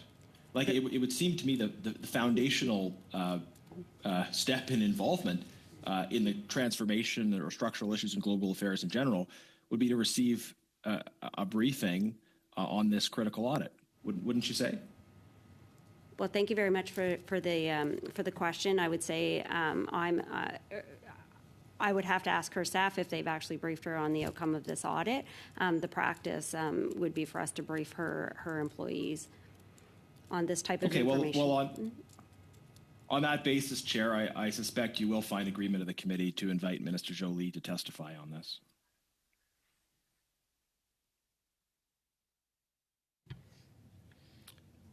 Mr. Kusmirchuk, are you opining on this, or? Yeah. So I don't think that there's, I don't think that there is grounds at this point. Again, these are contracts that have zero political involvement. Sorry, I'm going to interrupt you there. I'm going to take it that we don't have UC, and I'll get the time back to Mr. Genuis. Okay, well, Chair, I will move that we invite Minister Jolie then, and we can have a vote and see where members stand on it. The fact is, in my line of questioning, it's just been made very clear that the officials cannot speak to whether the minister was informed, what she knows, the extent to which she is involved or not in this issue. She is responsible for the department. I do not suppose that she personally signed off on every one of or necessarily any of these 8,000 contracts, although maybe in some cases. But the principal point here is that there's this very significant audit that shows very significant problems in contracting within her department, and officials are not able to answer questions about what she knew when, what actions she has taken. or if and when she was briefed, and her engagement with the follow-up on that. Insofar as we have a system of ministerial accountability, I think we should hear about from the minister about these matters. So I will simply move, as I said, that the committee invite the minister to testify on this matter for 2 hours. Thanks. I see Mr. Kuzmierczak and then Mr. Jawari. Yeah, I would just ask, Mr. Chair, again, that we suspend for just so we can have a read through this motion, and if that can also be circulated and translated to all the committee members, that would be much appreciated. Thank you very much. Because it's such a simple motion, just to have the minister attend for 2 hours, I don't see a reason to suspend or to spend the time circulating it. You can stay on I would ask for a suspension, Mr. Chair. Again, like I said, this would provide us with an opportunity. My team, this is to have a discussion about this, please. A short suspension. Fine. 1 minute suspension because we're running late, but 1 minute we'll suspend.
We are back in. I've got Mr. Jawari on the speaking order. Go ahead, Mr. Jawari. Thank you, Mr. Chair. And I think the conclusion that we are reaching, the fact that minister was not directly updated by the deputy minister does not mean that the minister was not updated by her staff. So that's a very wrong conclusion to reach and use that as a base to call the minister to come. So I don't think we have enough grounds to be able to call it the fact that Madam Cordores did not personally brief the minister would constitute the fact that the minister was not briefed and the minister is not aware of the situation, and whether the other ministers were not briefed and they were not aware of the situation.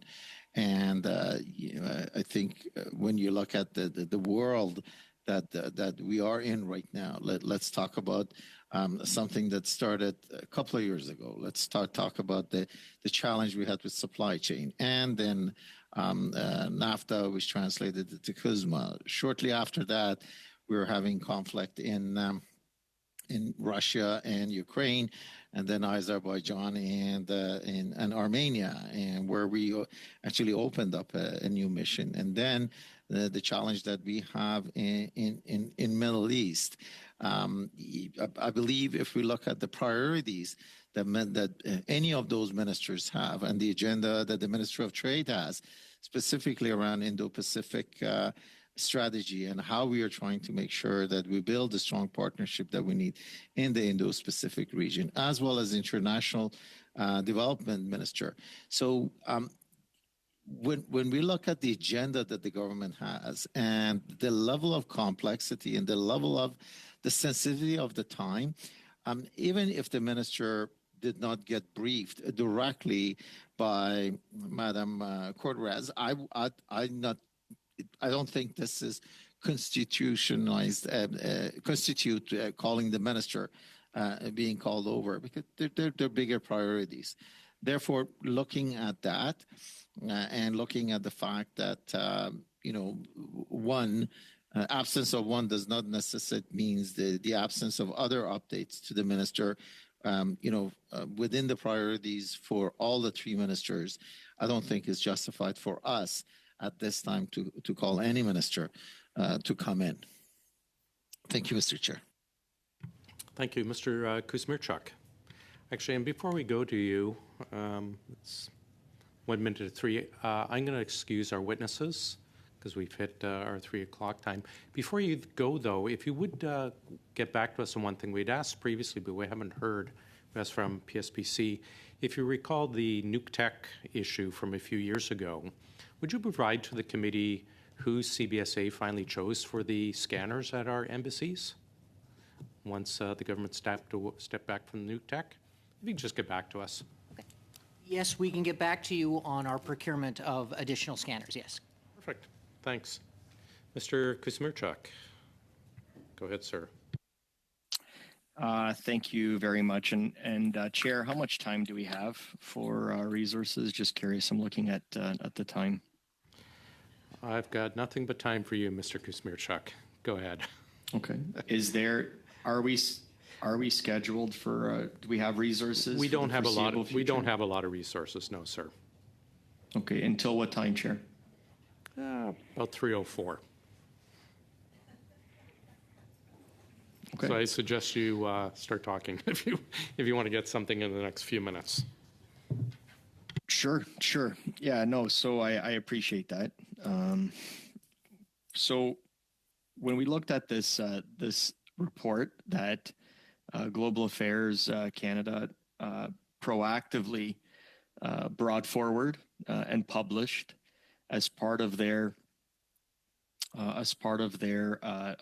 plan, their own departmental plans to make sure that they can strengthen their processes when it comes to procurement and contracts. They looked at over a 5-year period, they had signed 8,000 contracts, which was worth a total of $500 million. And so they went through this audit process, again, proactively. It's something that was part of their audit plan. And they looked at 100 contracts. And what they found from the 100 contracts is when they looked at the contracts that were awarded, these were contracts that were valued at less than $40,000 for the non-competitive contracts. And they looked at those contracts, and what they found is that 90% of them had a documented rationale for not soliciting bids. 90%. And so the remaining perhaps needed to strengthen some of their documentation here. But 90% had a documented rationale for not soliciting bids. And these are contracts that are under $40,000. These are contracts that the decision for whether to award those contracts or not is not at the ministerial level. It's at the level of the officials. It's at the level of the deputy minister, senior management, and folks that are officials that are down the rung, the ladder in terms of authority. And so 90% had documented rationale. And what the report showed is that we need to strengthen documentation for the remaining 10%. And then when you look at the contracts that were from the competitive process, what the report found is that there is insufficient documentation for 27% of the contracts. Nowhere in this study, nowhere in this report does it talk about malfeasance. Does it talk about misappropriation? Does it talk about corruption? Does it talk about fraud? It is about strengthening documentation. And so what I would argue, what I would put forward is that to call a minister away from, especially the foreign minister, at a time when you have significant crises around the world, when you have the war in Ukraine that's taking place, when you have the crisis in the Middle East, when you have significant issues that require the minister's attention, to call her to this committee, to call the foreign minister here for 2 hours to talk about why there's insufficient documentation, I think is a misallocation of her time and her resources and her focus. And I think it does, and it harms the work that Canadians need the foreign minister to be focused on. And it does a disservice. And so this does not, one of the things that I've found over the years is that my conservative colleagues like to interject hyperbole at every turn wherever they possibly can. And they're doing so again in this situation. And so you have a report that clearly states that we need to strengthen. Mr. Kuchmarchuk, I'm going to interrupt you because we are out of resources. Before we go, though, I'll note that several of us around the table still have their hockey teams playing in the playoffs, and your Leafs are not. And on that, we are adjourning.